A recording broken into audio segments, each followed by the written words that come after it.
Hey, Lowco sports fans, welcome to a very delayed edition of Last Night in the Lowco. It is late hours on Wednesday, but we're going to get you caught up on everything that happened Tuesday night in the Lowco. Things got away from us today.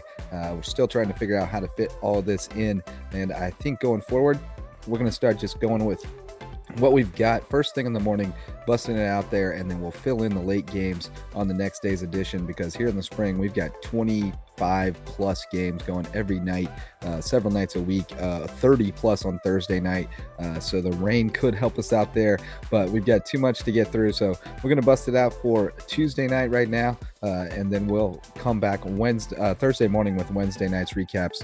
But let's get it started on the girls soccer pitch on Tuesday. Bluffton with a 3-1 win over Beaufort. Bobcats playing their third game in 5 days and fell behind early. Couldn't find the back of the net against Quinn Wilson, the terrific Eagles keeper, until the final 11 minutes of regulation. Andrea Andrialetti got him on the board and equalized it. Michaela Ann Geese with another goal 8 minutes later.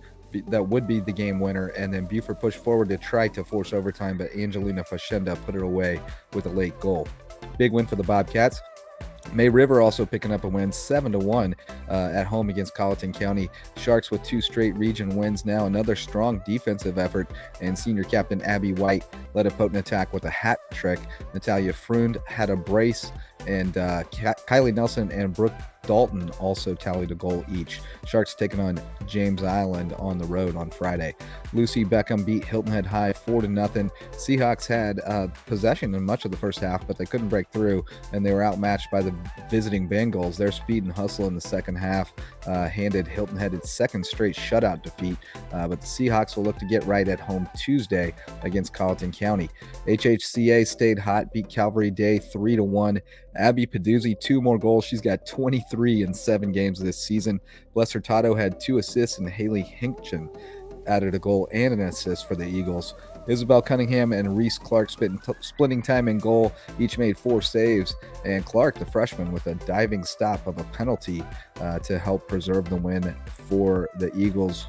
Terrific defense from the back four. Macy Langhalls, Kinsey Bryant, Jacqueline Lowry, and Caroline Yanker all getting a shout out, as well as holding midfielder Izzy Hurtado.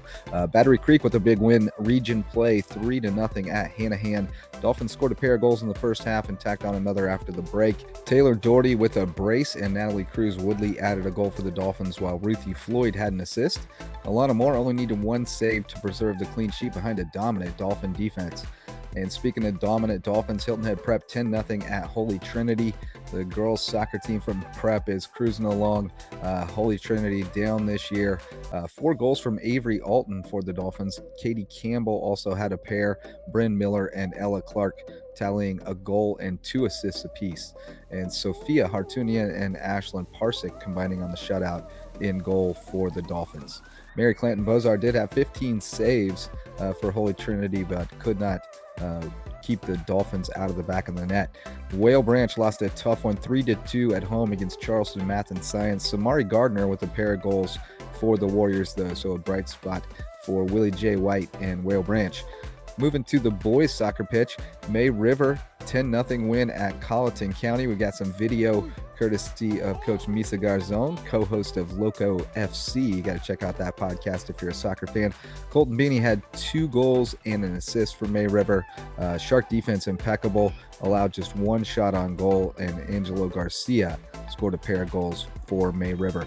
Shout out to the Colleton keeper, though. We do not have a name on this guy, but we need to know it because he is the real deal. Made a bunch of terrific saves to try to keep the Cougars in it. And Luis has been singing his praises all season long, and the proof is in the film, folks. Bluffton coming off a huge win the other night, but they could not get the job done at Beaufort. The Eagles with what I guess you would call an upset, 2-1, showing some mettle. Beaufort down a few starters due to injury, but Cameron Keenan's penalty kick and an Anderson Jones goal on a Colton Ferris assist propelled the Eagles past the Bobcats. Y'all know I'm in the Anderson Jones fan club from basketball season. Luis Rojas had the second goal in as many nights for Bluffton, but the Bobcats could not recreate the magic that they had a night earlier against JP2.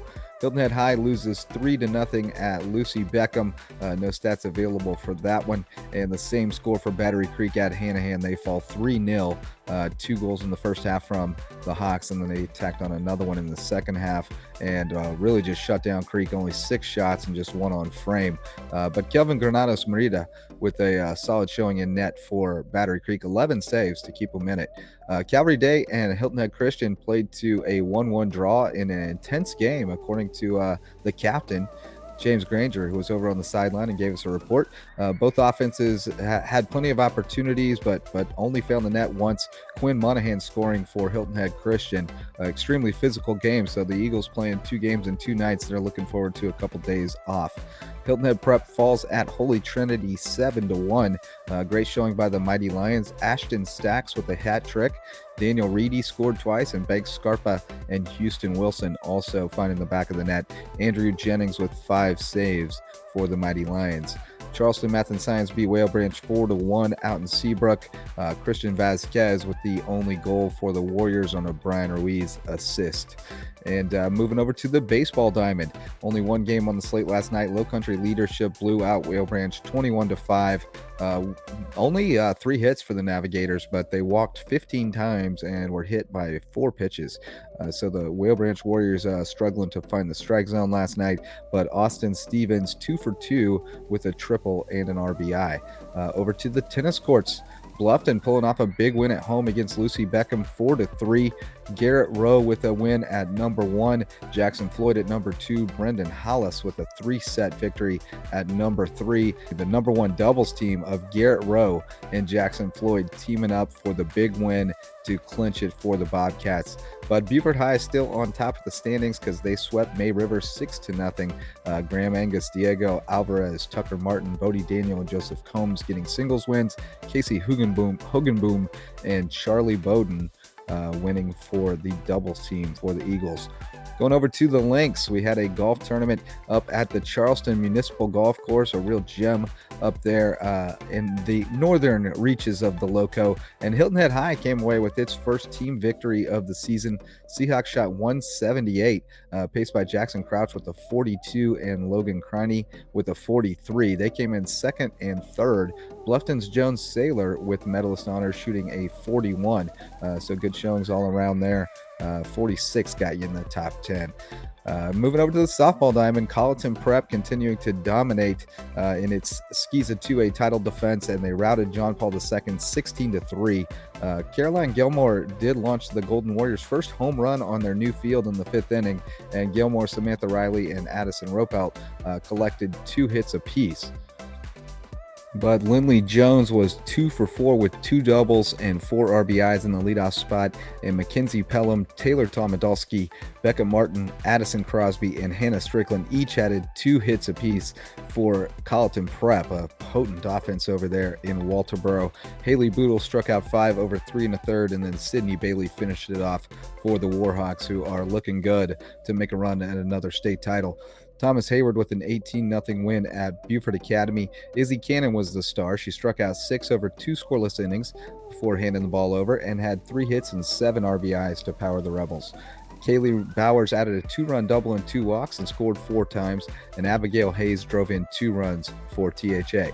Hey, folks, that's it for last night in the Lowco. A very, very belated edition, and we do apologize for that, but we're going to start getting these things out first thing in the morning before everything gets off the rails, and I have to get into the chaos spiral of the dad life. We're also going to start to incorporate more videos, so if you do have highlight videos from games you're out at that are of decent quality, shot on your phone, shot on a camera, whatever, hit us with those at locosports@gmail.com for the time being. We're going to set up some kind of a Dropbox type link where you can drop video files that we can throw into the show, so you don't have to look at this guy talking into a microphone the whole time. You can be watching highlights from the stars around the Lowco that we're trying to shine a light on here at locosports.com. That's it for this edition of Last Night in the Lowco. We'll have another one for you up in the morning, so subscribe wherever you get your podcasts or over on our Lowco Media YouTube page, and we can get those subscribers up. We'll be able to post longer videos, get all of our podcasts on there so you can watch all those in video format going forward. And we are going to have a lot of podcasts coming your way, lots more niche topics, getting a little bit deeper into each individual sport, and getting some more personalities out there and giving them a platform. So check out all that stuff, be on the lookout, and until next time, go Lowco.